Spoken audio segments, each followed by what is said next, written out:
great. Welcome back. Yeah, okay. I think we're live now, so welcome back, everyone. We were in the middle of having the report from the Beverages and Added Sugars Subcommittee. And Beth, if you don't mind, I'll just see if there are any questions that people wanted to bring up at this point before we go into the alcohol discussion. Sure. Anything from committee members to bring up at this point? Okay, it sounds like you can proceed. Everyone's anxious to hear about alcohol. Okay. All right, we'll do it. Okay, so here is the question that we look to the literature to address. What is the relationship between alcohol consumption and all-cause mortality? So, and this is our analytic framework, and I wanted to point out a couple of things here that were important in our review of the literature.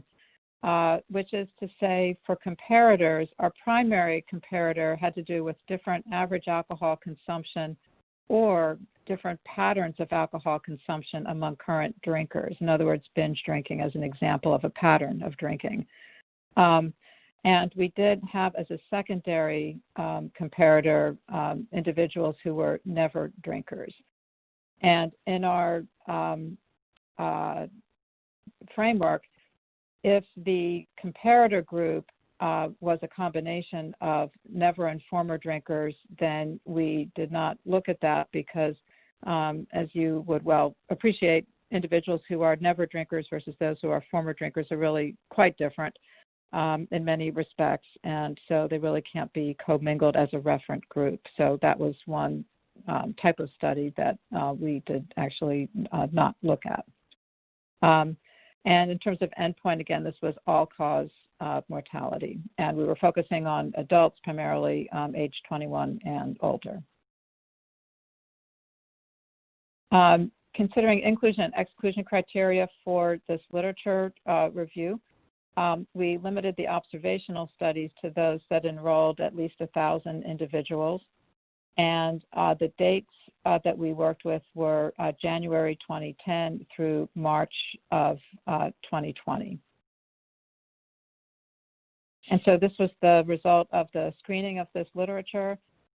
We started with about 10,000 articles after removing duplicates, and then after the screening process was complete, we ended up with 55 articles included for the systematic review. So these 55 articles, we had no randomized controlled trials. There was one Mendelian randomization study, 54 prospective studies, and most of these were quite large in the sample size, over 10,000 participants, and several that were over 100,000 or had a few 100,000 individuals. Most of the studies focused on average alcohol consumption, and some, though, did look at patterns of consumption, particularly binge drinking. Not very many studies did both, but a few did. Most of the studies assessed consumption only at one point in time, but there were a couple that looked at lifetime consumption in one form or fashion, or repeated the assessment of alcohol intake over time.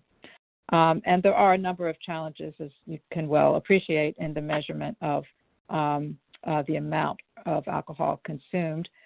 And in comparing studies against studies from different countries, that was particularly an issue because a unit of alcohol intake or a drink varied in terms of the actual grams of alcohol in the drink from country to country, from 8 or 12 or 14 grams, for example. So, there was just some issues that we had to work through in looking at the literature.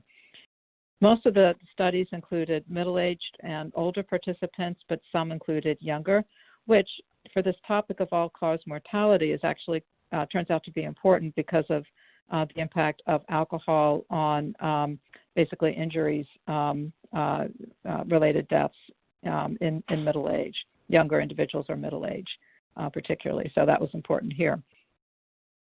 And then for data on current drinkers, again, I already mentioned the issue of non-drinkers, but even for current drinkers, there are quite a lot of limitations in the literature with regard to potential for confounding, especially. And so that was something that we, were certainly aware of as we looked at this literature. So the one Mendelian randomization study wasn't as helpful to us, frankly, as we would have hoped, because this was quite a small sample size, 3,000 and some, as I recall, which for this type of design, is not nearly as large as you would expect. And the advantage generally to this type of study is that you have a much better sense of the actual exposure. And yet in this relatively small study, lower mortality was observed in those who had lower genetically predicted alcohol consumption. And so that was supportive, but not as definitive as an MR study, might have been because of the small sample size here. For the cohort studies, most of the studies found higher mortality in those consuming relatively high volumes of alcohol compared to those consuming relatively low volumes, and generally there was a consistent dose-response relationship. Among drinkers, studies quite consistently found that binge drinking was associated with increased all-cause mortality compared to not binge drinking, and that more frequent binge drinking was associated with increased risk compared to less frequent binge drinking. And binge drinking, by the way, was defined as consuming 5 or more drinks for men or 4 or more drinks for women during a drinking occasion, which is which turns out to be something about along the lines of half of all drinkers at some point will report binge drinking. There are Mendelian randomization studies that address alcohol and CVD mortality or cancer. We are going to be taking a look at those to help us with context as we, write about this topic of alcohol and all-cause mortality. So we won't be doing a full review of alcohol in relation to CVD or cancer, but we'll have some context.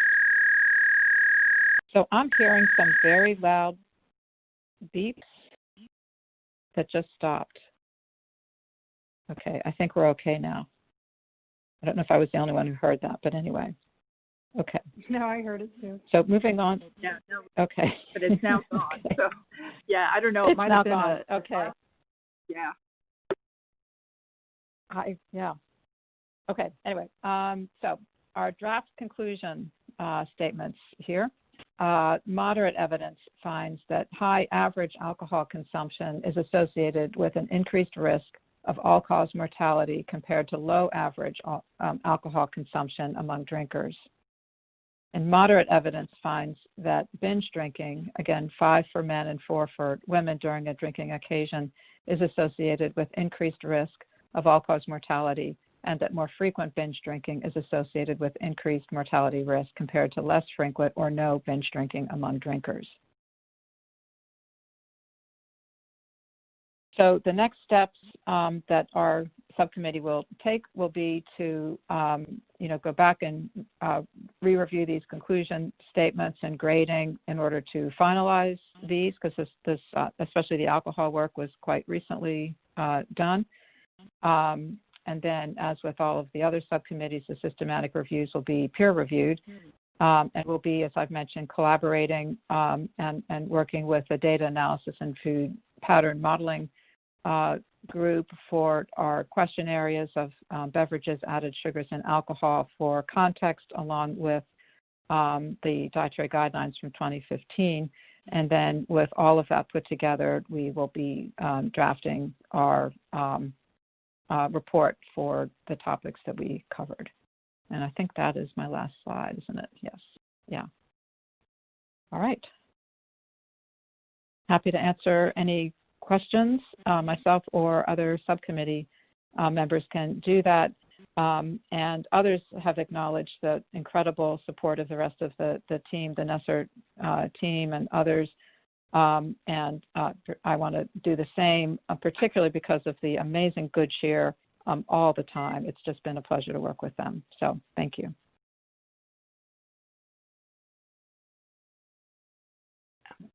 Liz, this is Carol. That slide about 3 times ago that gave an amount, gave some amounts. I just want to clarify. If you go back about, I think, 3 slides, the one that gives, you have an amount of, oh, this one. Okay, so the top conclusion, it was high average. So was that a descriptive nature because some kind of absolute amount could not be, just didn't make sense? Yeah, as I mentioned earlier. Is there any, yeah, go on. Yeah, so binge drinking is a different phenomenon than average intake. So you can have the same average intake and have some small amount every day, or you can have that same average with infrequent consumption of a lot of alcohol. So the first piece really is about average intake. And as I mentioned earlier, it was a little bit tricky with this literature because different studies quantified exposure differently. And so this really is just this general conclusion, again, moderate evidence that higher average consumption was associated with increased risk of all-cause mortality compared to lower average alcohol consumption among drinkers. The amounts in the conclusion below relate specifically to binge drinking. Yeah, and that's a pattern of drinking as opposed to the average amount. Yeah. So, that must have taken a bit of discussion. I see. Thanks. If I could just add to that, this is Tim Namey. Just like Beth said, the binge amount tends to be defined consistently, whereas across studies, definitions of quote light, quote moderate, and anything above that being, let's say, heavy, vary quite a bit from country to country or even within countries. So, but I mean, on the good side, it is a consistent finding that if you pretty much compare kind of light or moderate drinkers to people who drink more than that, regardless of where that cut point falls, it's a pretty generally solid conclusion across all those different levels. In the context, in the paragraphs we write up describing this, we will be kind of drilling down into more into the details about different kind of levels of average consumption, because in many cases it's also challenging because they tend to be categorical and in some cases include rather broad categories. So. Thanks for both of those explanations, not having, participated in this. Thanks for that.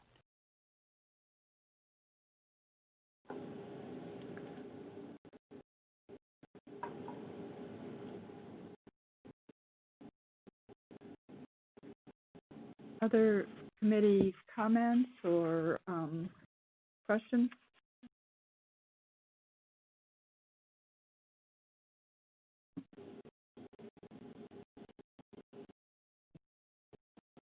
Okay. Hearing none, we can move forward with the agenda. And so we're actually on the agenda. We're going to move to the next slides to the next steps. And for the committee. And I just want to remind you, I'm going to remind everyone that the way that we're looking at the evidence is across 3 different types of evidence: the data analysis, the food pattern modeling, and the Nesser systematic reviews. And I think, Beth, you did a good description of showing how, while answering a question might rely on one type of approach, say the systematic review, as we work into the reports themselves, we need to be integrating across the different types of analytical frameworks that we've been using. And that integration will be a part of our making our final recommendations. Also, as the systematic reviews are finished, they do undergo peer review. That's a new step for the dietary guideline process, and so it's been really, I think, adding some value to the overall process.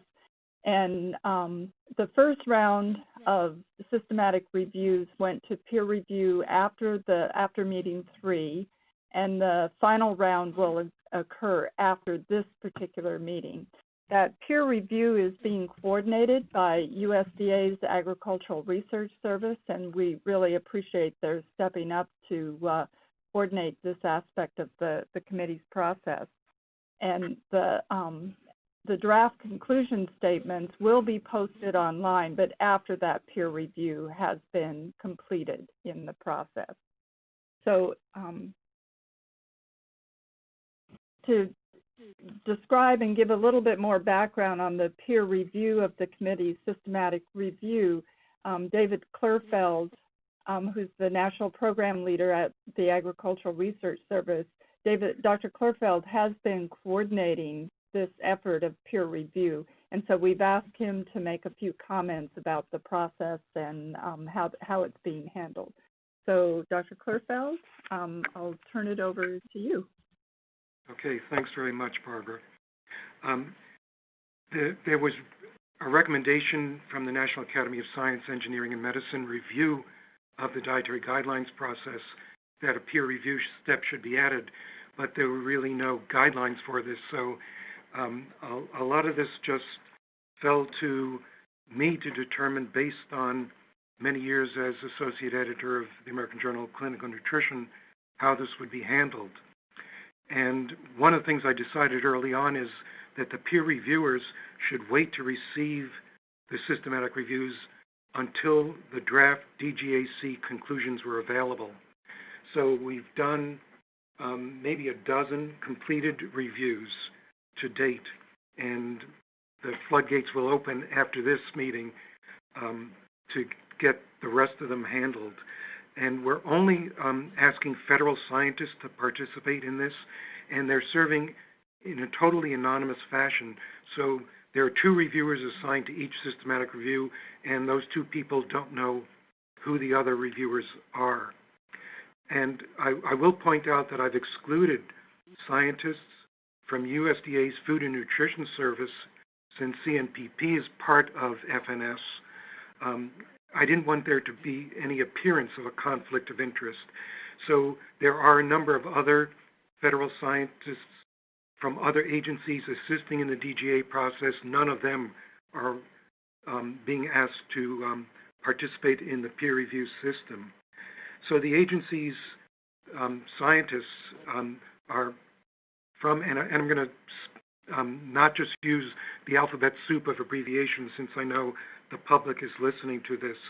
So we have NIH, National Institutes of Health, ARS, the Agricultural Research Service, FDA, the Food and Drug Administration, CDC, Centers for Disease Control and Prevention, VA, the Veterans Administration, the Department of Defense, and the Economic Research Service of USDA are all participating in this.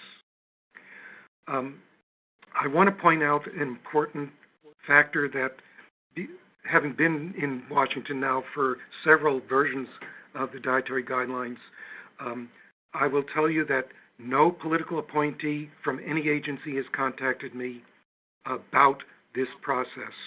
My boss, the administrator of the ARS, has on occasion during this process asked me if I need any protection or political cover, and I've told her everything's good. And nobody from the food industry has contacted me either. That's another thing I hear all the time, that the guidelines say what the food industry wants us to say. And there's been zero contact from anybody who shouldn't be talking to me. I will tell you that I did get one email from a university faculty member volunteering to help with the peer review process. And I sent an email back saying, thanks, but no thanks, only federal scientists are doing this. The reviews are not agency positions. They're based on the personal expertise of the reviewers selected to do this.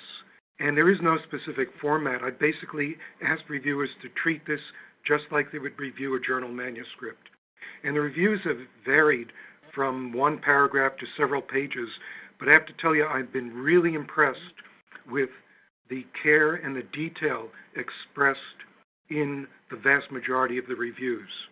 So they've been very helpful.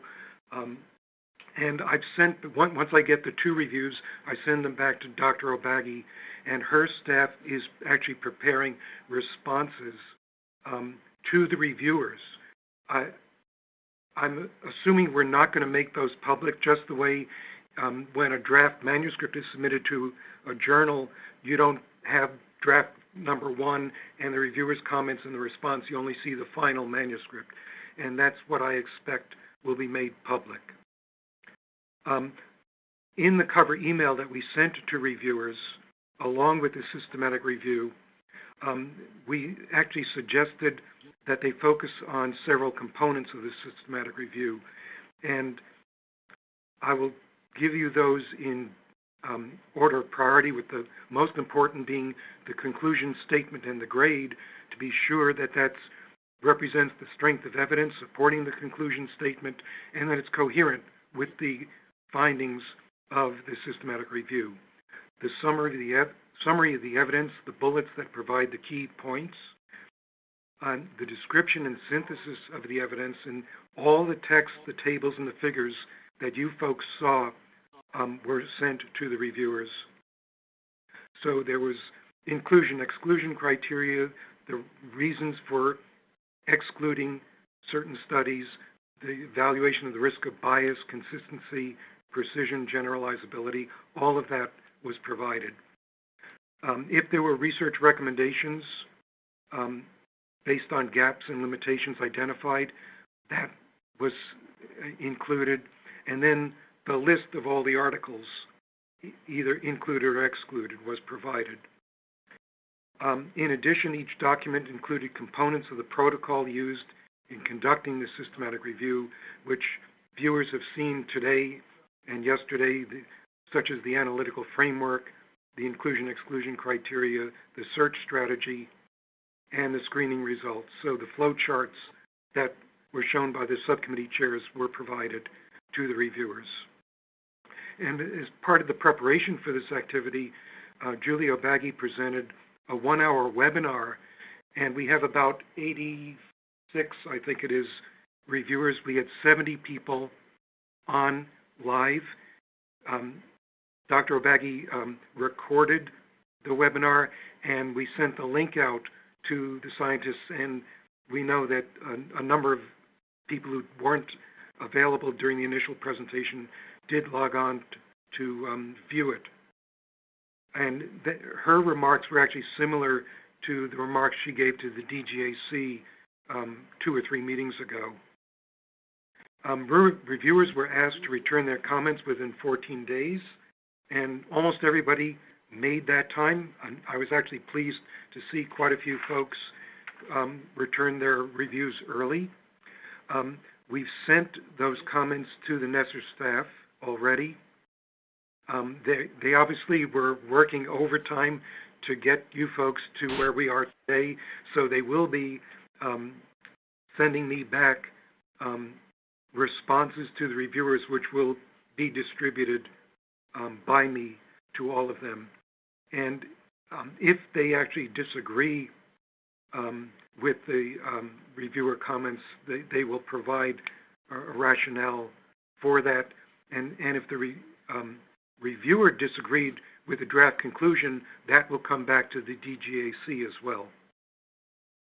So I made the decision not to review those questions for which a conclusion of no available evidence was found. And Julie sent me 13 questions like that, and there was one yesterday on neurocognitive development that there was no evidence from Dr. Donovan in the Pregnancy and Lactation Subcommittee. So as of now, we have 14 with no evidence, and we just heard that there were, in the Beverages and Added Sugars Subcommittee, there are a couple of questions that it appears will not be reviewed. I don't know if there's a systematic review or not, but it's all relevant for me juggling assignments of the remaining reviewers and getting things done. I will tell you that a number of federal agencies are being to telework for 1 day to 1 month. So That shouldn't affect timing, but if somebody has to print something out for review, it may affect the timing. We actually have finished our assignments for the frequency of eating subcommittee. There were 2 questions that had no evidence, and the remaining 4 questions have been peer-reviewed. We haven't gotten back the response from the NESR staff. So we're hoping to get the remaining questions available for the reviewers about 2 weeks from today, and I will send them out within a couple of days of receipt of that. And so that's the end of my prepared remarks. I'm happy to take any questions from the committee.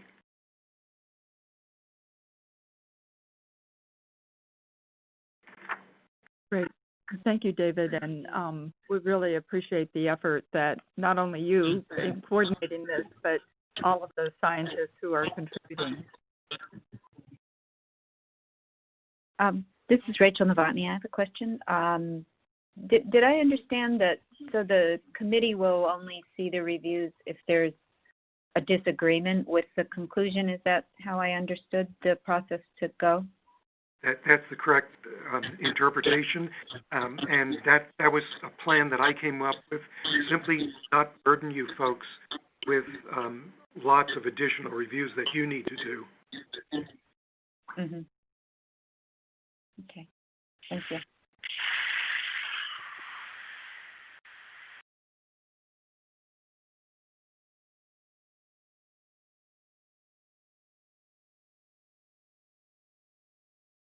Okay, any other questions or comments for David?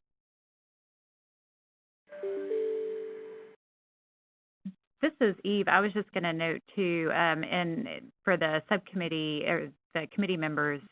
So, as Dave noted, the NESR staff and all of you were very engaged in preparing for this meeting. And I will just note, Dr. Baggy is not on the line, so I'm kind of speaking on her behalf.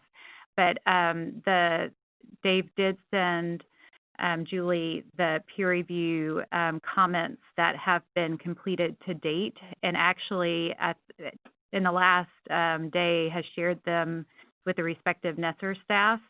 And I think there will be definitely things that would require a change will definitely come back to the subcommittees and come back to the committee. I think if it's some kind of editorial or something like that, they can help support that and track changes and show it. But it's really the discussion items more around things that there's a change or there wasn't clarity in the description or something like that that would come back to the committee. This is Steve. I'm glad to hear frequency of eating is under review and on the way.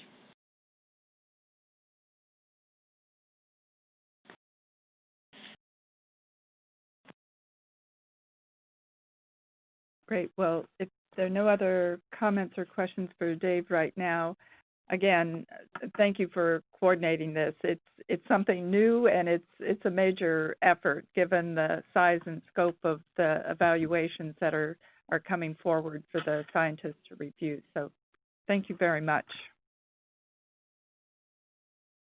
And I know we have to do a little bit of reshuffling to get everyone back on discussion.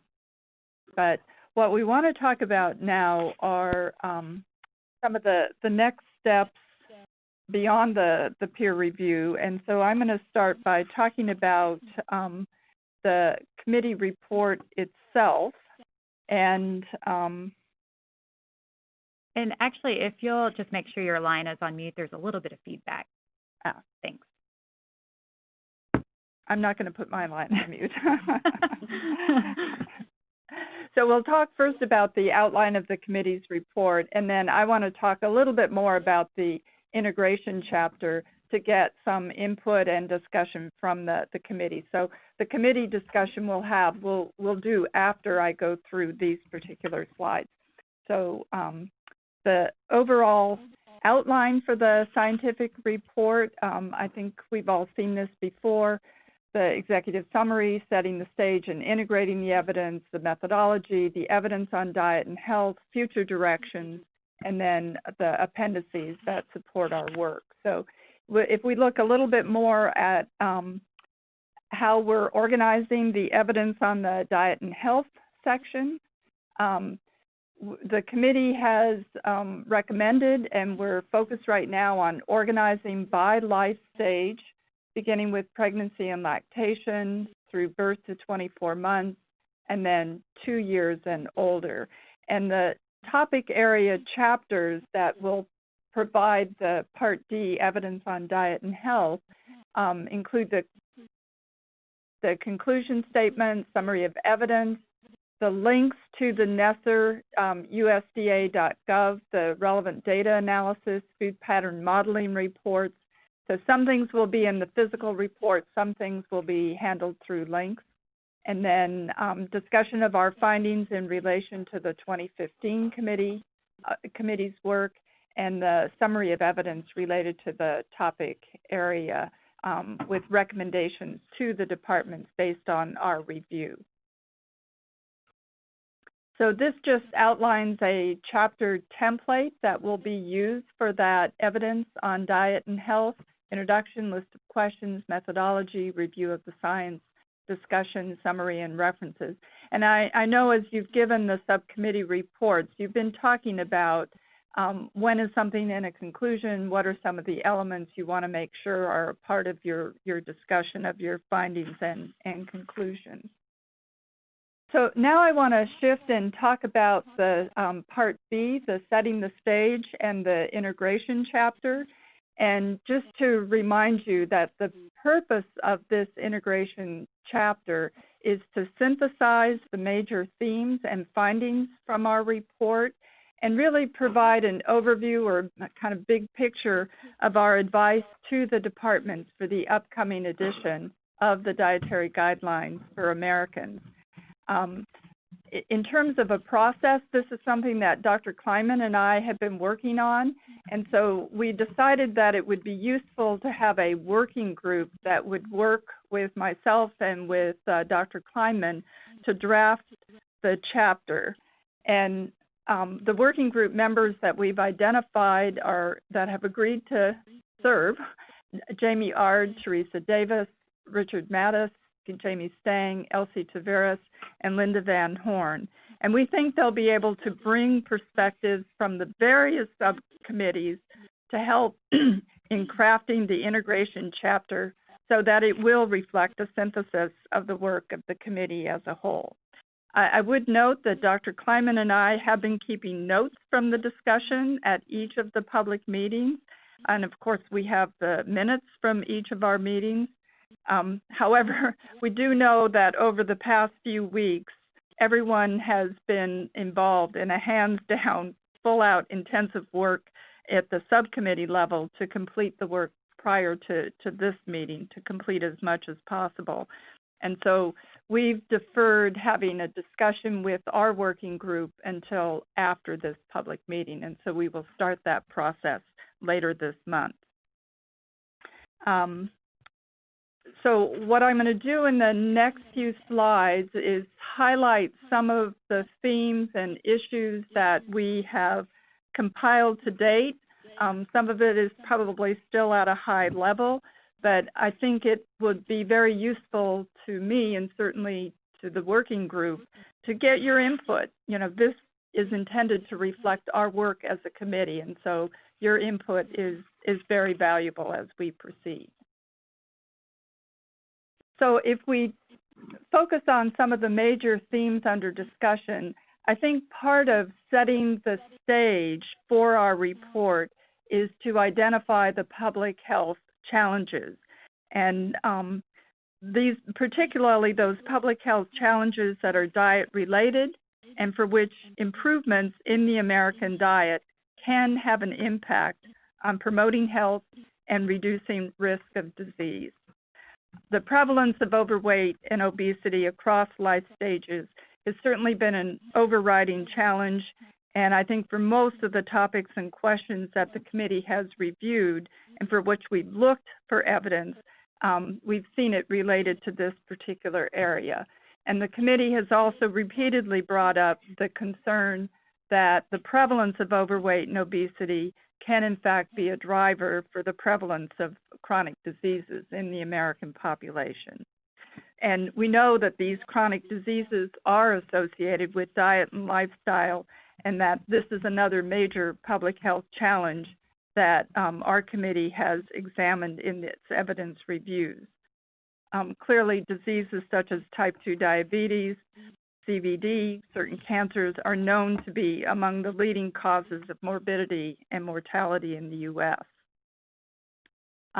In addition, we are certainly learning that dietary factors that influence pregnancy outcomes, as well as dietary factors that impact the health during infancy and early childhood, are also important public health challenges for us to consider. The other aspect of setting the stage is looking at the typical dietary patterns among Americans. So in addition to the health outcomes, our work has determined the nutrients and food group consumption patterns that are of public health concern. We've used a systematic approach to identify nutrients that are either underconsumed or overconsumed and associated with the public health problems that we've documented, as well as this notion of problems in food choices or food groups that can result in public health problems, that overall feeding into the dietary pattern thinking. So, and as a part of our analysis of dietary patterns, we've come to understand that it's important to understand how the typical food choices for many Americans within the food groups can limit the nutritional quality of the dietary pattern, and we certainly heard that earlier today.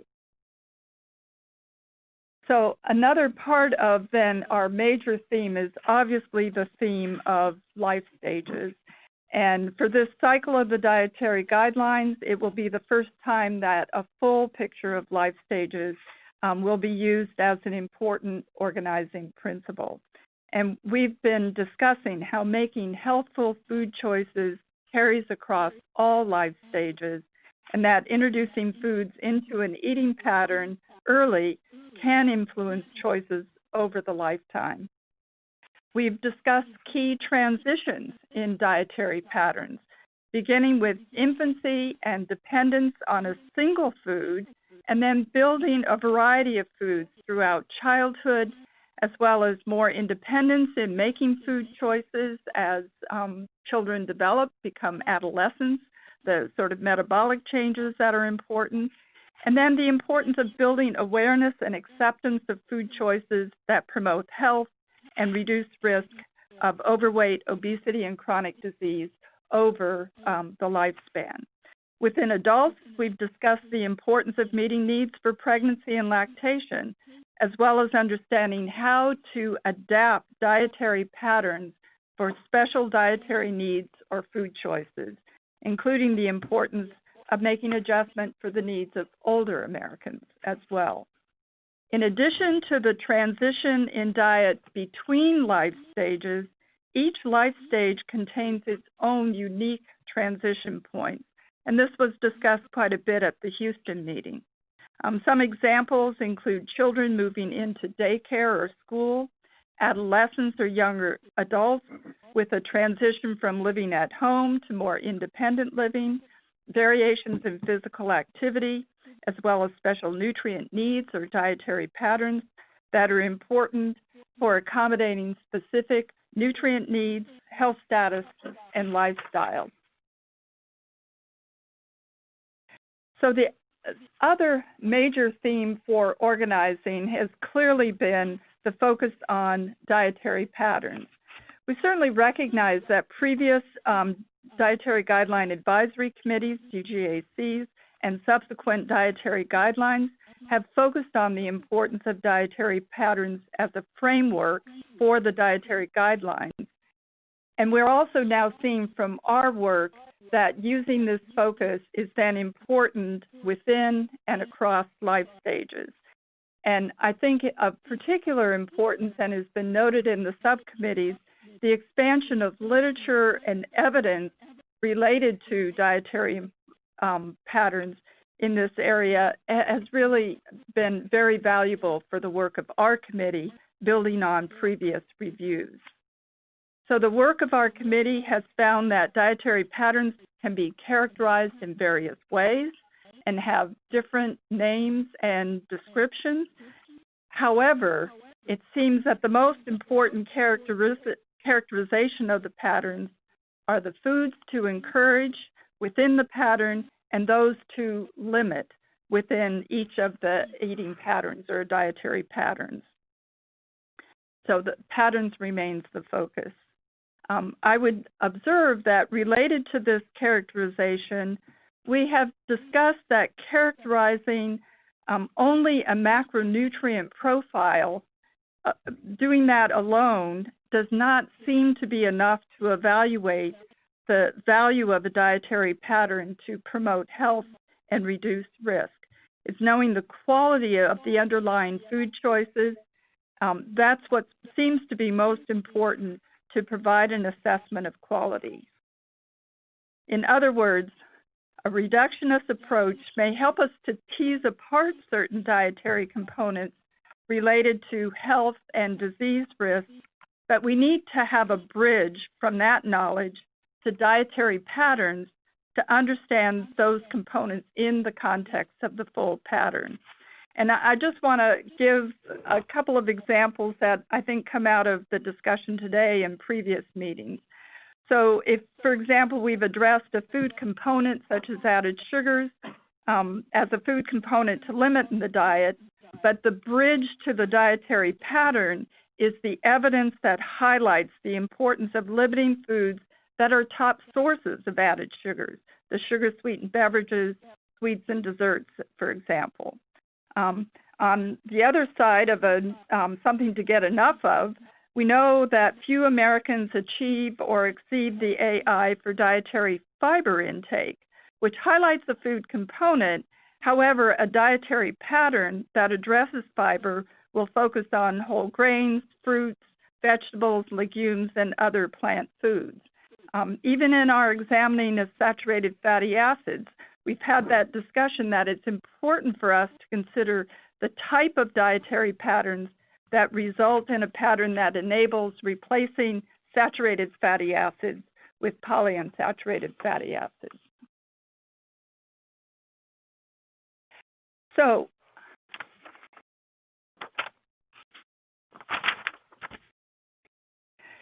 some of the other topics that are more general that I want to highlight because I think they are going to be important to pull out. For several of the topics and questions that our advisory committee has been focused on, we've been providing an update to the evaluation of that was done in 2015 or sometimes even earlier. In some situations, we have concurred with the evaluation of the 2015 advisory committee. And in some cases, we've been able to update their work by adding more evidence to that review. Often we've seen that this may be strengthening the nature of the recommendation, but certainly pointing the way to where we still need some additional evidence. So these are topics then that should be carried forward from the 2015-2020, and those will be addressed in the report itself. We also have noted in our discussions that there's some topics that have been a part of the dietary guidelines and remain of public health importance, but our committee was not asked to review new evidence. Those weren't the topics and questions we were asked. However, because of the public health importance, it is important that these areas remain a part of the dietary guidelines. And just to give some examples that have come out of our discussion, certainly trans fatty acids, dental caries, the importance of physical activity as part of a healthful lifestyle, and I think there are probably others that have been identified in the subcommittees. In our report, we also have discussed the importance of acknowledging comments from the public as well as our own committee discussions on the implications related to the food system and food environment for the dietary guidelines for Americans. Such topics have touched on areas such as sustainability, food insecurity, access to healthful dietary pattern, aspects of food environment that influence choice, as well as the importance of understanding approaches to encourage behavior change to better meet the recommendations in the dietary guidelines. We recognize that we have not evaluated evidence related to these topics, so they're not part of our conclusions and recommendations, but certainly I note, and I think we can note, that in the National Academy report on the dietary guidelines process, there was a specific recommendation to the secretaries of USDA and HHS to commission research and evaluate strategies to develop and implement a systems approach into the dietary guidelines, and that the selected strategies should then begin to be used to integrate systems mapping and modeling into the DGA process. So again, it's something that we can point to.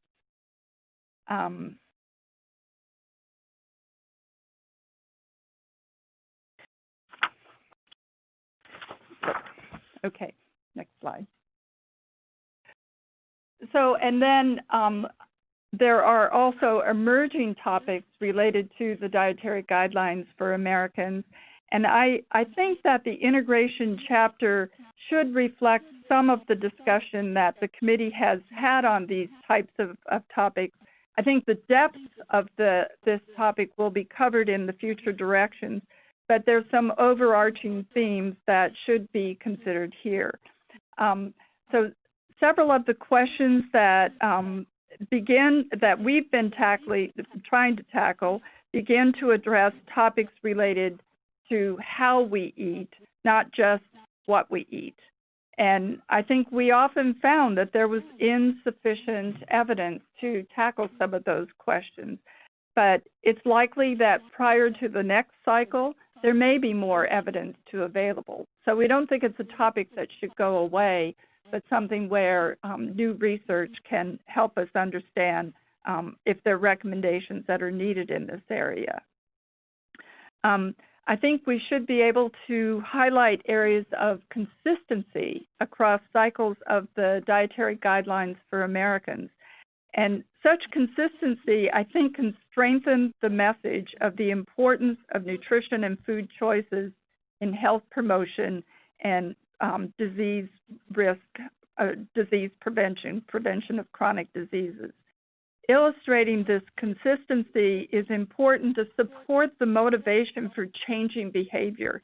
In a sense, the body of evidence can provide some motivation to improve dietary choices, but such motivation needs to be coupled with opportunity and ability to change behavior.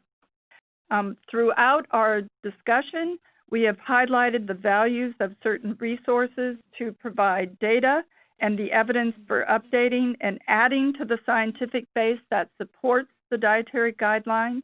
Certainly examples include the dietary reference intakes. We as a committee have benefited from updates to sodium, potassium, calcium, and vitamin D, but as we've continued our work, I think we've become aware of the needs for updates related to macronutrients and certainly the nutrient requirements in infancy and childhood, including the upper levels for certain nutrients. And of course, a key research, a very key important resource is the research that addresses the topics and questions of high priority for the dietary guidelines that we've been identifying throughout our report.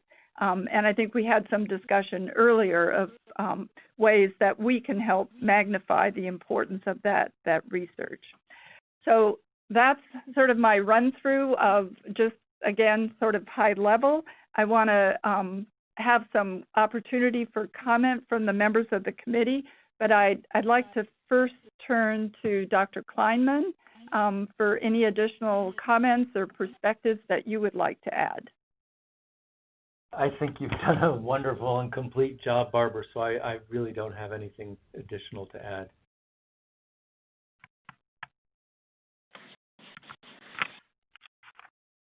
Okay, well, we will open it up. Barbara, this is Beth, Mayor Davis. Oops, somebody else jumping in? No, Steve go ahead. Heimsfield, I'll wait for you to do it. Okay. So I'm just really pleased to hear that not only will you be addressing integration across the specific work that our various subcommittees have done, but that you're really thinking so broadly about public health issues, about context, about issues related to diet and chronic disease that are very relevant in terms of health equity or health inequity. Thinking about issues of food access, thinking about all of the many, many issues that you outlined that I know you're going to cover. So I think that'll provide a really full context for the report, which I think will be extremely helpful. So I just wanted to make that comment, and thanks for the breadth of your thinking, for this chapter. I think it's really, really important.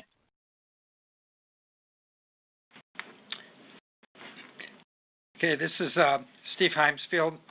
I think this integration chapter is a wonderful idea. I just want to mention a few things, and I'm not sure they need to be in the chapter. But in my world, I was president of the Obesity Society last year. There are a lot of issues swirling around that sort of in orbit around the dietary guidelines, and people come to me and ask me about. And I'll just give you a few examples. The environmental impact of the foods we eat and grow, things like that, seem to be coming center stage now. Things like high versus low carbohydrate diets, keto diets, time-restricted feeding. These are all issues that we didn't deal with, at least in the committee I was on, two committees I was on. And I just wonder, I know you don't want to take up a lot of space in that document, but I think these are topics that are hard to ignore, and I think a lot of people in the public are interested in them. I just wonder, is there any way these topics might be alluded to in some way?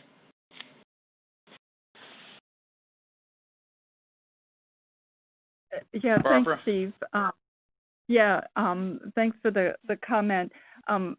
Certainly, my point that we need to acknowledge those comments and acknowledge our discussion. While we haven't been the body to look at the evidence, I think we can point to the Academy recommendation of the importance of a food systems approach, which begins to pull in certainly the environmental impact. And also, there are other federal agencies that could be at a government level, there could be the opportunity to start working amongst federal agencies on some of those topic areas.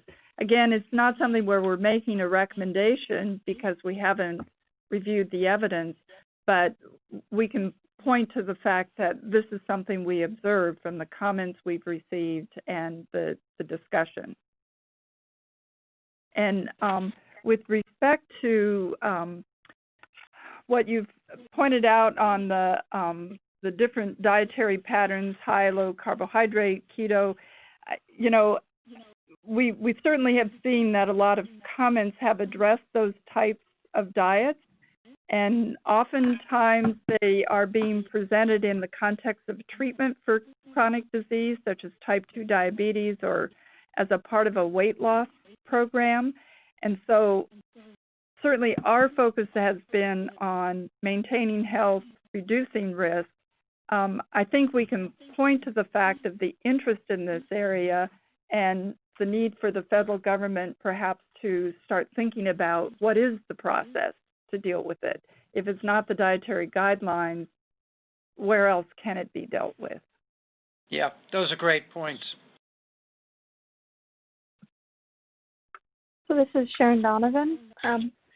Thank you, Barbara. I think that was a really good summary of a lot of discussions across many subcommittees. I have just a couple comments. One, I think that our research recommendations, as you've noted, are going to be critically important for us to help inform, the next process, which, as we've talked about in many meetings, needs to be funded by the research, and to do those randomized controlled trials so we're not so dependent on prospective cohort studies are very expensive, and they require time and they're not appropriate, obviously, for some outcomes. So, I hope that just like we saw from the initial B24, that there will be some requests for applications that can help us to fill in some of this evidence.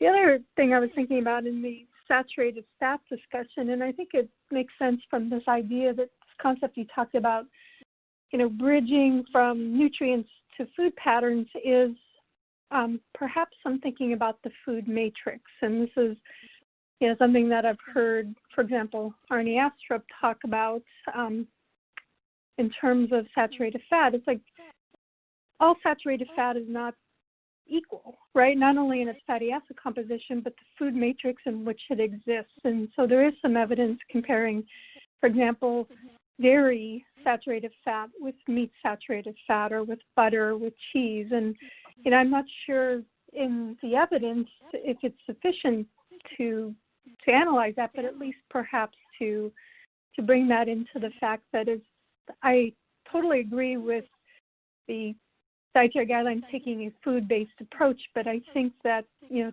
fully flesh that out, to think about the matrix in which these nutrients exist. And, certainly in the infant, the B24, we think about that a lot in terms of the nutrients that exist in human milk versus infant formula, which are typically in very different forms and concentrations. So just something that I thought that maybe we could, if we don't have the evidence to support it, then at least maybe mention it in the discussion, because there are some reviews and systematic reviews that have actually attempted to investigate that.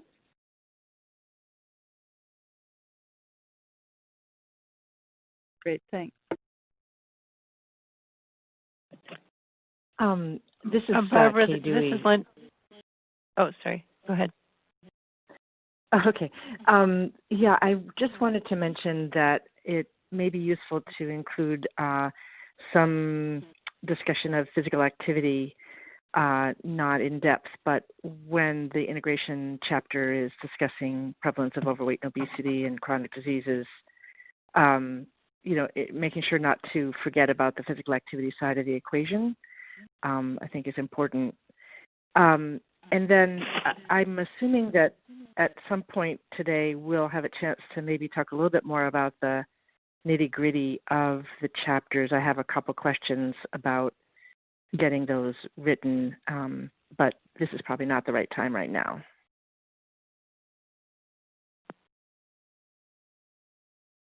Sure, we can come back to that. That's a good point.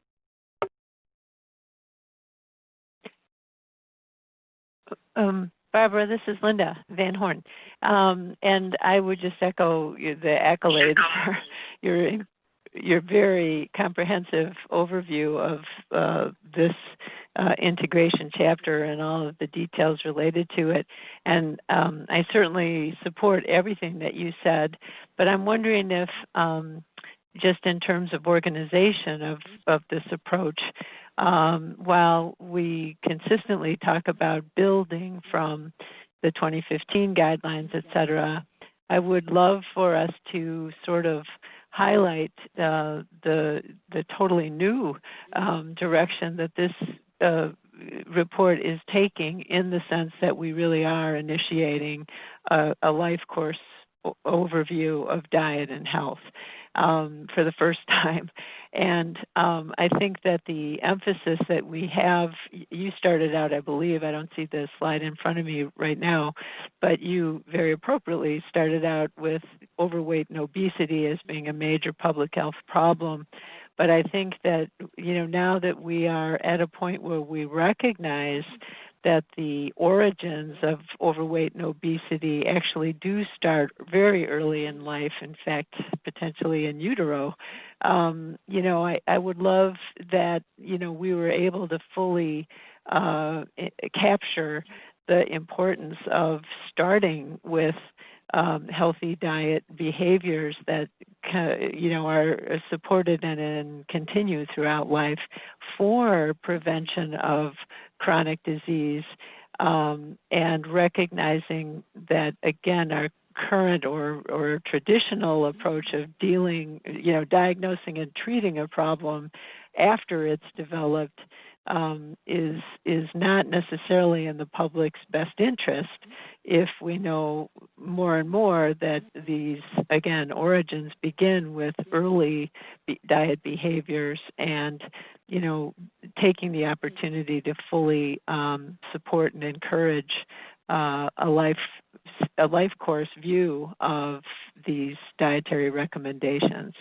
So, it's not in any way different from what you were saying, as much as maybe capturing why this is a unique set of recommendations based on this new view that we've included. Great, thanks.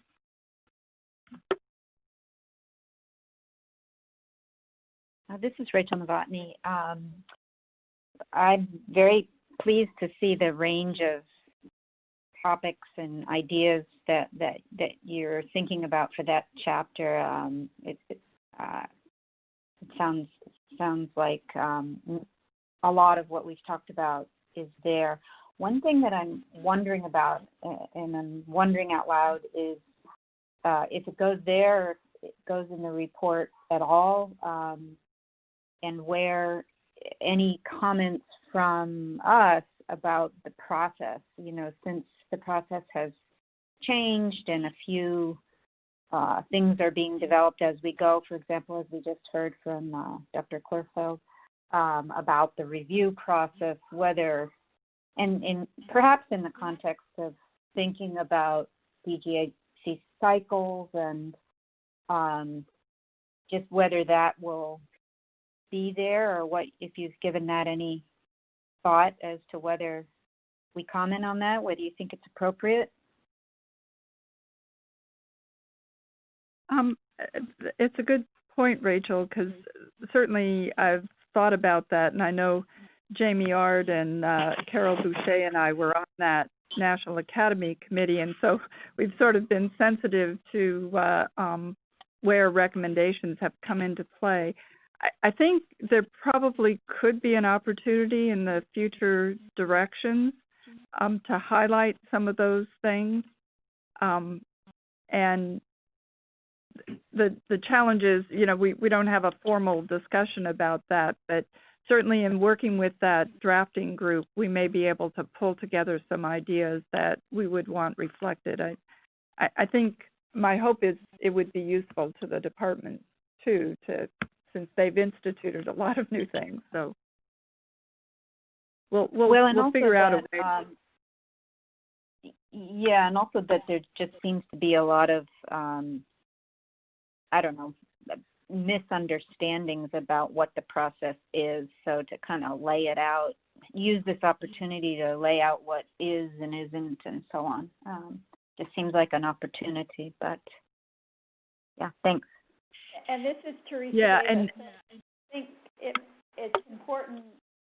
It's important to consider for the next dietary guidelines that, if possible, the process would start a little bit earlier, because we've been rather limited in the amount of time that we've had to evaluate all this evidence. So I don't know if it's appropriate to put into the chapter, but certainly, I think if the next Dietary Guidelines Advisory Committee could be given a little bit more time, it would be helpful in coming to some of their conclusions and in evaluating the evidence. Yeah, good point. I did want to, I think some things we can also make sure are in the methodology. That may be a way to address part of this. And Teresa, to your point, I have to tell you, part of my sense is just recognizing how valuable it was to have the B24 working groups and have that feed into our process, as opposed to having to start all of that from scratch. So I think we can illustrate some examples where there can be things in place that help the committee in its work.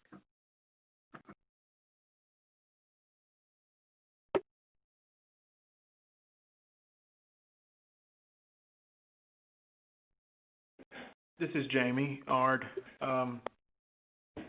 Thanks, Barbara, for providing a really nice overview of kind of where that work is going to go.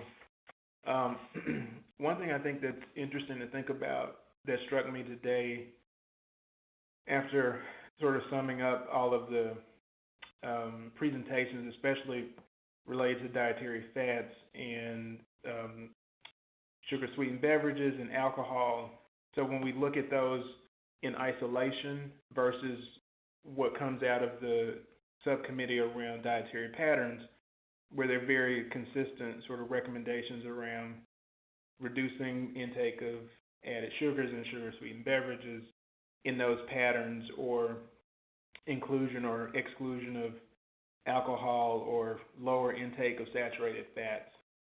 I think one of the things that we will need to be thinking about is how do we integrate or reconcile what seem to be, as on face value, sometimes conflicting results, where we say, well, the dietary pattern showed, reduction in cardiovascular disease risk with this type of food grouping and pattern, versus when we start to look at these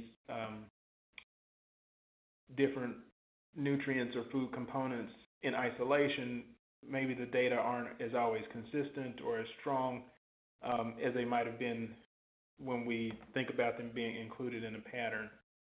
And it feels to me like that's an important piece for us to communicate very clearly, because that can be confusing when it feels like we're saying two different things based on the evidence that we have available. And I don't believe that we ultimately are, but I think we need to really help people understand how to put that together, and have a clear way of, as you said, helping people understand what you get from a reductionist view versus a sort of holistic, systematic view.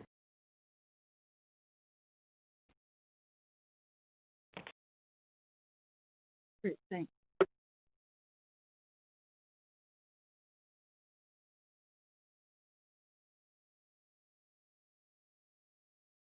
I would like to hear from all the committee members, if possible. I can call names, but but the feedback is important, and you're also talking to the working group members who will be a part of the discussion.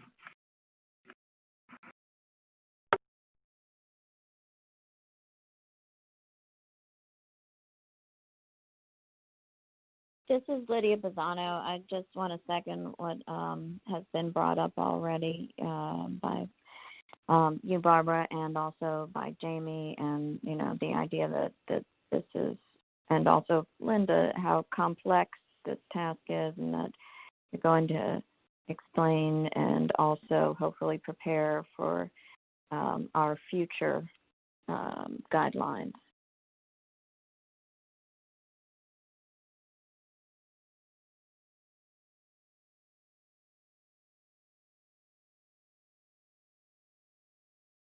Great, thanks. Just Reagan or Carol, do you want to comment? No, I really like this is Reagan. I really like your outline and ideas for the integration approach. I think it's really holistic and really brings together the nutrients and foods in a nice kind of way. And I really appreciate the concept of having some legacy dietary guidelines that just to continue to stress and emphasize the importance of certain things that we are no longer examining evidence for. So thank you for all your thought you've put into that, Barbara. Hi, Barbara. This is Carol. And I just have to echo the ideas from others. And I really like this emphasis on foods and how they come together. We have a long history of referring to nutrients, and it's interesting because nutrients you can't see. whereas food is something you can see and you can touch. And of course, you can see nutrients when they're done as supplements. But, food, when you put it all together, to try to make people appreciate and understand that there are these components in those foods, some better than others, that really do have been associated with a more healthful diet, and therefore a more you yourself have a better health and have less complications and may even live longer. So I really like this. I'm just such a proponent of being very food-based. And I thank you for the work that you've done in putting together your thoughts and ideas.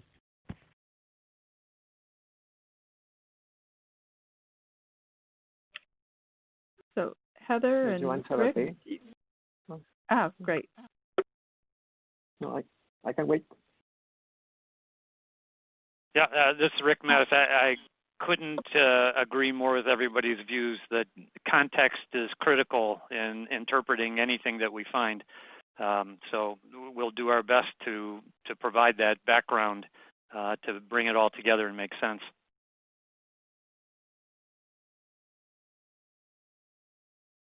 This is Heather. Just wanted to reiterate a big thanks to Barbara. I thought the outline and framework of the integration chapter and the next steps were super helpful. Gives us a good direction going further. And I also really liked Linda's discussion about highlighting how we are building upon the 2015 dietary guidelines. So it's not just we're reiterating, but we're branching out in many different aspects, and I think highlighting that would be also really helpful. So those were just the 2 points that I had. Thanks.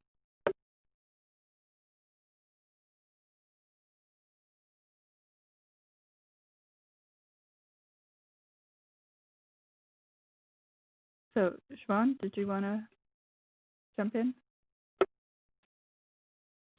Yes, I just wanted to reiterate what has been said, especially I appreciate your thoughts and your,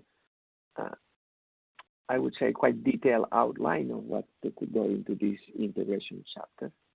And I think that will pull together many aspects and discussions that we had throughout these months. I don't know if in this chapter or in the introduction or in some place, I think there are two themes that repeated in the many comments that we received from the general public, and I think they are of great interest for Americans right now, and it will be a missing opportunity if we don't address them with a little bit of detail and the reasons why they were not taken into consideration in this iteration of the dietary guidelines. One is the issue of the low-carb diets and obesity, given that a big segment of the American public is obese, and this is an issue that is of high interest. And the other one is the issue of the sustainability of, we can recommend ways to eat, but I'm saying if these are not sustainable, I mean, probably in the long range is not going to work. I know that you talk about the systems approach, but I'm saying giving quite a lot of explanations on how to proceed, especially in future dietary guidelines, that will be very helpful. And I think is something that the general public would like to know more about this, and it has to be, if not addressed this time, probably in 5 years.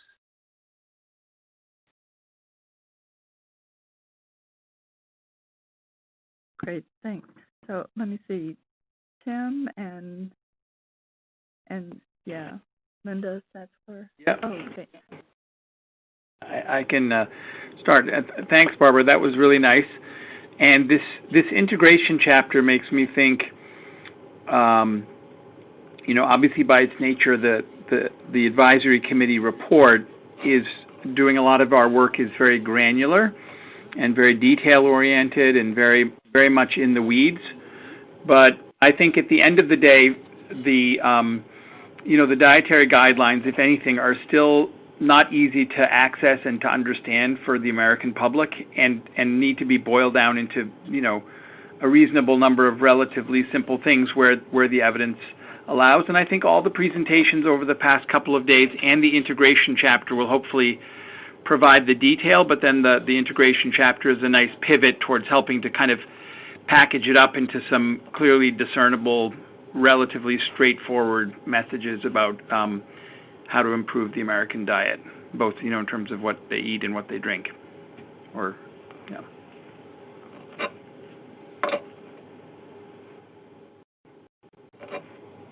So we're seeing that it looks like Jamie Stang is having trouble getting heard. Jamie, are you there now? I see she's provided us some comments that echo those of especially Carol Boucher. Focus on patterns in food intake are especially useful as we think about dietary guidance that can apply across the lifespan and that can be tailored for various racial, ethnic preferences and socioeconomic levels. Okay, great. Thanks. And this is Beth. I just wanted to pick up a little bit on what Tim was saying that really has to do with accessibility, ultimately, of the final guidelines, which is that, our brains are in patterns, but when we're thinking about dietary patterns, you might think about, a Mediterranean pattern, you might think about the DASH diet, or you might think about patterns that are data-driven and derived in some way statistically. But at the end of the day, for this to have meaning to public health, you still have to back translate it to foods and servings of foods, just because that's what people understand. I mean, I don't know how many conversations and I'm sure everybody else in the virtual room has had with regard to Mediterranean diet and how that relates to culture. In fact, I know there's been work done on something called the Med Diet South, for example, to try to figure out how to translate such a dietary pattern for the American South. So all that to say that I think that for this to have real public health impact, we do need to find a way, and I think the integration chapter is a great place for this, to translate that into food, particularly in terms of food relative to food security and accessibility. Thinking about cost and availability of food both, again, so that people know how to, make choices that will be consistent with the guidelines in a way that is practical and reasonable in a day-to-day life.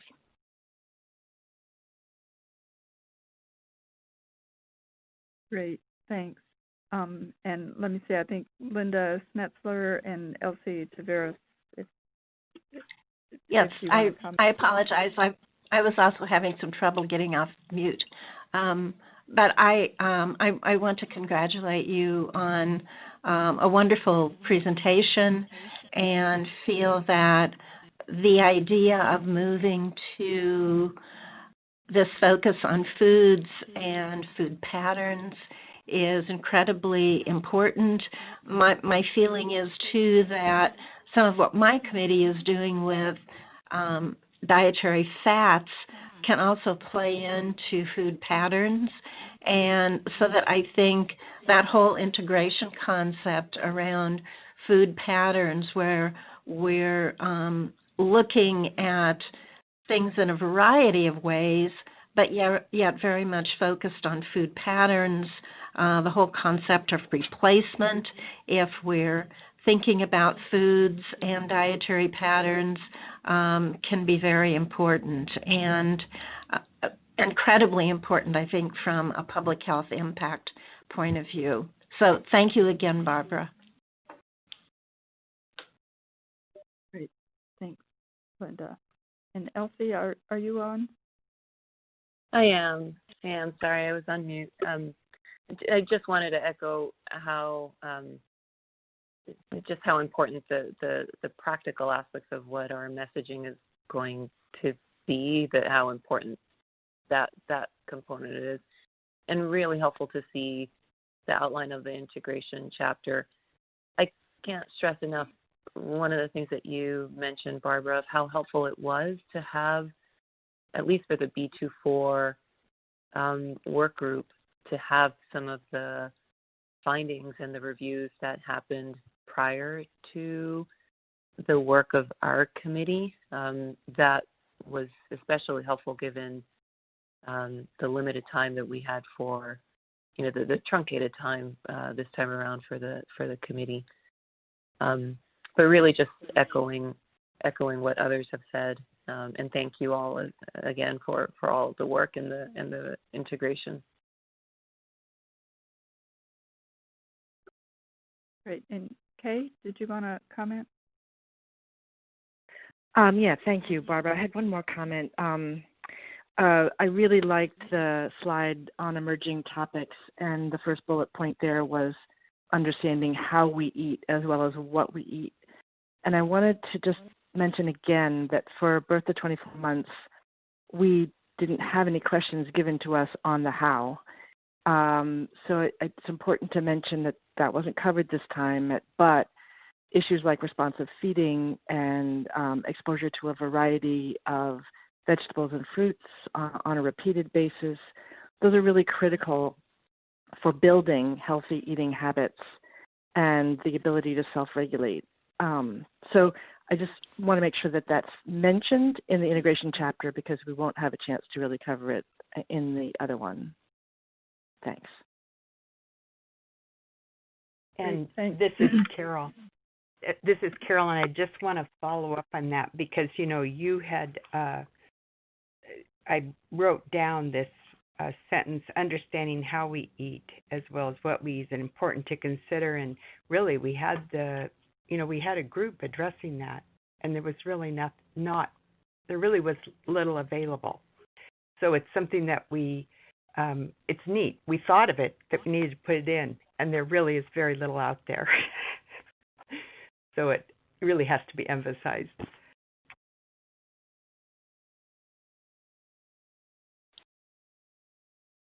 So, and as we continue to work on this, I'll probably do a little bit more work to share with the working group before the first meeting toward the end of the month. And then they will have the opportunity to have some dialogue back and forth with the subcommittees. But I know that the subcommittees have huge task ahead of them also in terms of pulling everything together for the chapters. And I think Kay had asked if we could talk a little bit more, so Eve's nodding her head, ready to go. So any other comments about where we are with the integration?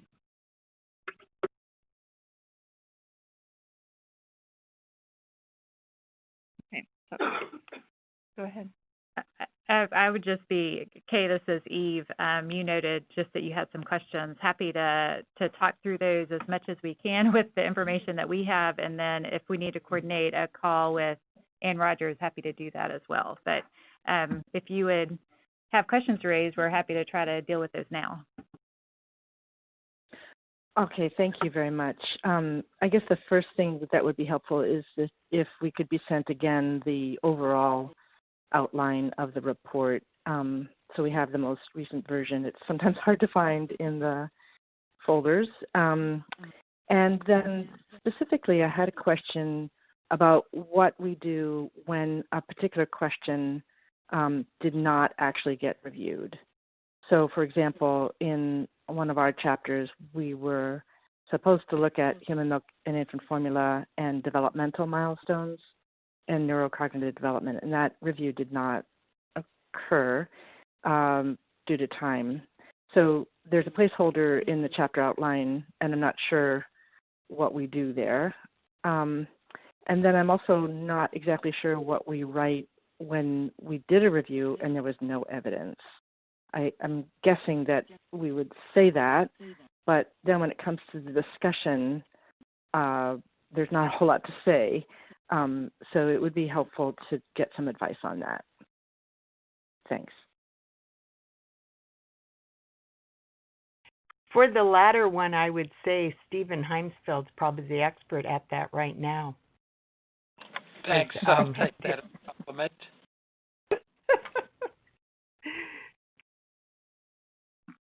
So for the first overall chapter outline, absolutely, we can share that. I think that, yes, we talked about it. There was a revision, and it's been a while. So now that we've hit this meeting, and that's going to be really the priority for the remaining months, I think, yes, we'll follow up shortly with the the report outline, the chapter outline, the guidance that the science writer had prepared. So definitely we'll follow up with that information. For the questions not answered, I think this is, in continuing to hear the discussions both in the subcommittee calls and at the public meeting, there's so much y'all have covered, and there's so much evidence that you have reviewed. And so, I think acknowledging questions that weren't completed, I think there is, we have talked a bit about if there's something that you want to point to that might be helpful resources for the departments in developing the dietary guidelines, we would welcome you to do that. So you're not answering the question, but acknowledging that this is a topic area and providing references that may be out there, existing reports or guidance that may be useful. So I don't know if you had something in particular in mind that you wanted to talk about, but I think, you're welcome to speak to these topics.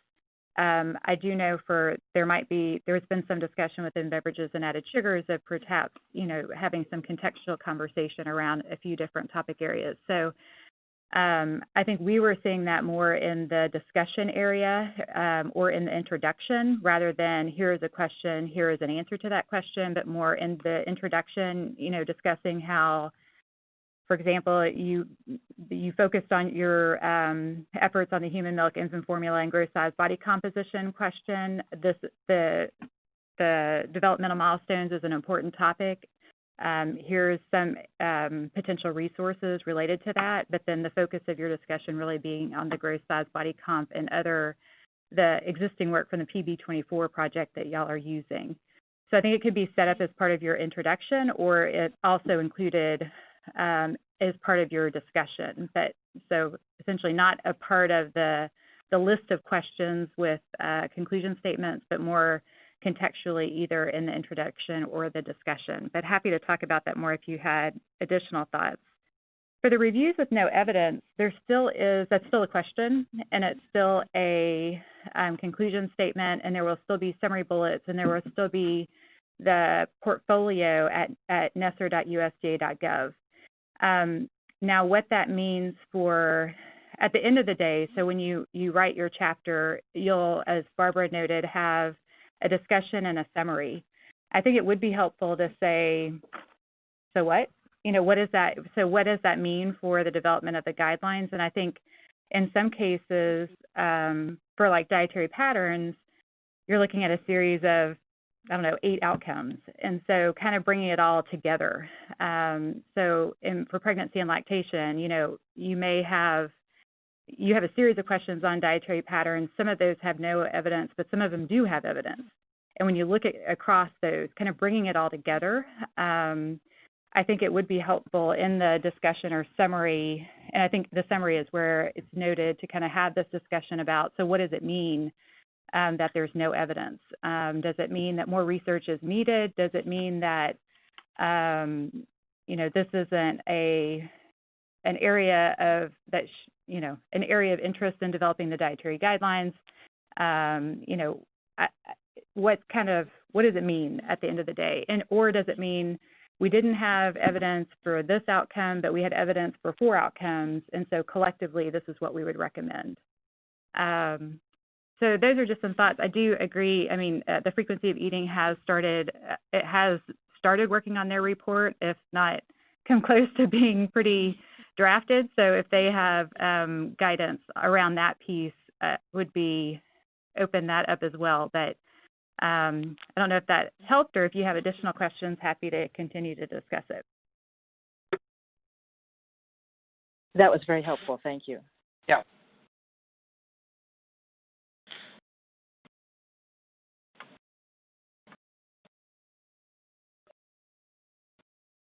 So let me just, are there other questions about next steps, where we go from here.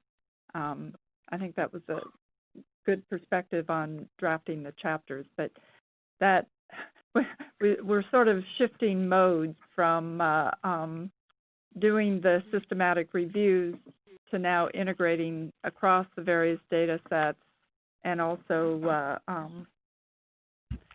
okay. And Jamie, my understanding is you're now connected. Is that true? I think so. Oh, great. Do you have anything you want to add in at this point? That'd be great. No, just thanks for reading my comment that I typed in, Barbara. Okay. Great. So yeah, go ahead. Barbara, this is Rachel Novotny. I know we're all jamming now with lots of writing to do. I am wondering a little bit in particular about the timeline, thinking about the integration chapter, and kind of hoping we'll all have a chance to review it and contribute a little bit. But I know you kind of that group needs input from, it would benefit them, that effort to have more from each of the groups. I'm wondering about how you're envisioning the whole timeline working at this point. I wish I had a crystal ball. So we have the first meeting scheduled with that discussion group at the end of the month, and so my thought is they will have something that they're starting to look at from Ron and myself to start providing input, but they will have that ability to come back into a subcommittee to discuss certain issues, or if the subcommittee has some particular thoughts on one particular topic, to identify that it's important for that person to look at where it is in the full report. So I think there'll be a certain amount of back and forth, but the working group are the people who are coming out of the subcommittee process, so they should be able to reflect the work of those groups and how it relates to that integration and overall picture. And in terms of the final report, the committee is going to see the report as a whole before it is released, and Eve can maybe speak a bit to that timeline. Yeah, as we get closer to the report meeting, there certainly will be opportunities for y'all to see, and I mean, it's the full committe's report, and so the intent is that everybody has the opportunity. The timeline, I think, is a good question, but yes, there will be opportunity to review before it's, obviously before it's released, but even before it's discussed at the May 11th meeting. Right. So I think we'll be seeing pretty much the whole of what's available. May 11th, there's still not a public version of the report out.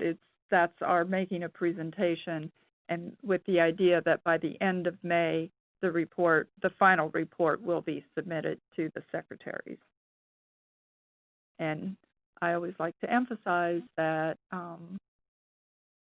that everything we've talked about in our public meetings is always draft until we submit that final report, because the feedback we get is important.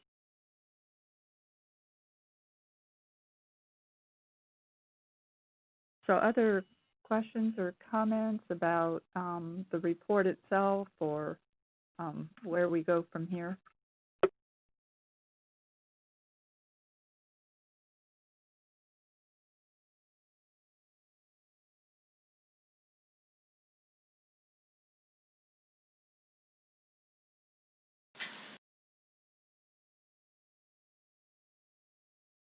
So hearing no further comments, I just, if we close the meeting, it will be closed at that point, but I just want to make sure if anyone has any additional comments, please bring them up now.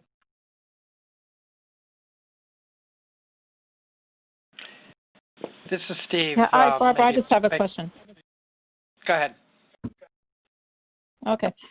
So this is just a practical question about interim timelines related to the draft report? Will there be such? Because I'm feeling a little bit uncertain about, how much progress at what point in time for that to unfold. Because I'm not sure how many iterations of review within the committee we'll have, and that kind of thing. So Beth, you're asking for a timeline to think about milestones and deliverables by, kind of drafts by which dates. Right. We can certainly do that. That hasn't been done, but I think now we're at the point kind of working backwards in the different pieces. We can definitely do that. Right. Okay, that'd be helpful. Because, thanks. Yeah, in our remaining time, we really have to focus on making sure we get the report done. Yes, we do. And Steve, I think you had a comment, question? Well, maybe I was just thinking out loud. We finished our report fairly early. Frequency of eating, had very few papers to review, so it's a fairly simple report. But just in retrospect, for others who might be interested, I think the guidelines we got on how to write this report were extremely clear from, I guess the administration, I'll call it, very clear, very simple, very straightforward. And so I drafted something fairly rudimentary, and I sent it around to my subcommittee members, and they chimed in and really refined it, and the whole process went very fast. So I think the sort of front piece of the report itself is not really that hard to write for any of these committees, and maybe I'm oversimplifying it, but I'd be happy to help if anybody gets lost in doing it. But the bulk of the actual chapters largely done, all of the tables and summaries and so on. So I think it's something that should go pretty fast. That's my thought. Steve, I would just say I think. Yeah. This is Linda Sentzler. I was just wondering if we might possibly get a copy of your outline and your finished report just as kind of a template for what we might do. Sure. Elizabeth or Ashley, they continue to edit beyond what we submitted, so maybe we could get them to send a draft. I'm sure it's fine. Thank you. Yeah. This is Rick. I'll just say, we've all thanked the Nesser team for everything they've done with the systematic reviews, but you all have seen nothing yet. Wait till you see how much they help with writing the paper itself. This isn't a high-stress situation. It really will flow easily once you get the data together. That's exactly what I was trying to say, Rick. That's right. Yeah, it's not to be underestimated, but it isn't like you're putting together your thesis. No.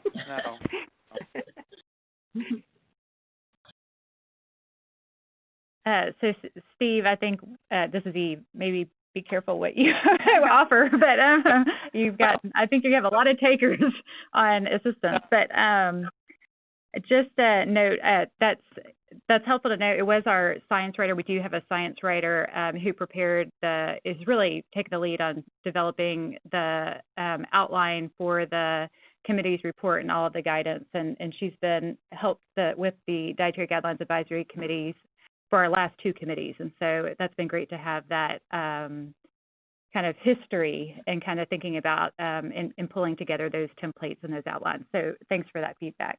But it sounds like people need that template that she provided sent out again as well. Yes. So, Absolutely. That'd be useful. Okay, great. Other Steve, it looks like everyone's going to be quite happy to fill up your remaining time. So not to worry there. I've got time. Yeah. No, I appreciate your comments and your willingness to help. It is valuable. So other comments or questions?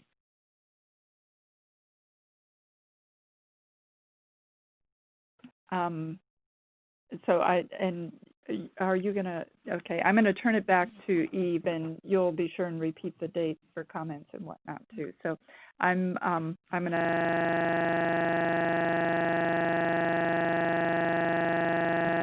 Barbara, and thanks to all the members too, and for the public in this change in venue and plan.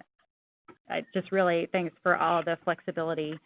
So that is, as we like to say, that's a wrap. That's a wrap for meeting 5.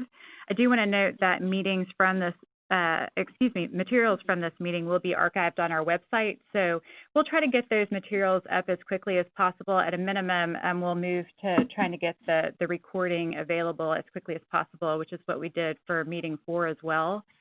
We will send out a message through our listserv as soon as materials are posted. We know a lot of content was presented over the last 2 days, and there's a lot of interest in, I know people would like to provide input on that, and so we'll make sure that we get that up as quickly as possible and send you notification as to when that is available. We hope that you will join us for the committee's report meeting on Monday, May 11th.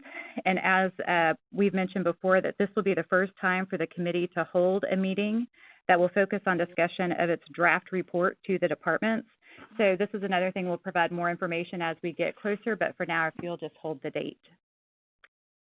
So as Barbara noted a few times as well, just a couple of notes around dates of interest, specifically related to the public comments.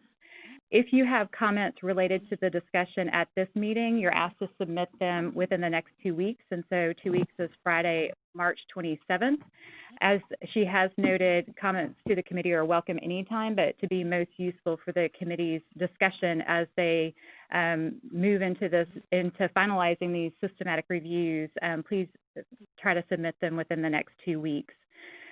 Also, as we announced yesterday, we've had an ongoing public comment period that's been open since March of last year, and that comment period will close on Friday, May 1st. And so just a note to keep in mind. And so that is to give the committee enough time. The public will submit your comments. That'll give the committee enough time to consider those as they go about finalizing the report before the end of May. As always, we do like to and really have appreciated the committee acknowledging the staff. And we have a really fantastic team from across USDA and HHS who do everything from supporting the NESR systematic reviews, teams supporting the data analysis and the food pattern modeling analysis, supporting them, just making things happen within the subcommittees and helping with keeping things straight as the committee develops its report, and with the meeting planning and more. So y'all have noted the staff supporting the committee's work in preparing for this meeting. It was a large amount of work for the staff and also a huge amount of work for the committee as well. So the staff really works to kind of ensure a systematic approach is used in identifying literature, and then the committee is really responsible for reviewing and coming to their conclusions. And so it's really been a group effort and a large one. Do want to note just a couple of people. As you know, we made a decision pretty not as in advance as it would have been great to know a couple of months ago that we were doing a webcast, but happy that we had this flexibility in these circumstances. But I do want to note that just a quick acknowledgement to Claire Brown and Jean Ottman on our team, who was like, we're going to do a webcast. And they all of a sudden, just took a crash course in a platform that we've absolutely never used. And so really just appreciate our nutritionists who are also supporting subcommittees, kind of jumping in and being willing and very capable in helping to make this happen. And then we had 3 staff at USDA, Kevin Connor, Manzi Pullen, and Mike Johnson, who are with our downtown staff. And as you can imagine, they're with our IT team. They are also getting suddenly a lot more interest and need to move things into a web platform, and they were extremely helpful to us in making this happen. So just a quick acknowledgement to them as well. So with that, again, just thank you for committee for all of your work in getting to this point. We know it's huge. We know that there's a lot to come. But thank you. We hope everybody has a work-free weekend. And we look forward to coming all together again on May 11th. So thank you. Thank you. And call it a day. Goodbye. Thank you. Bye-bye.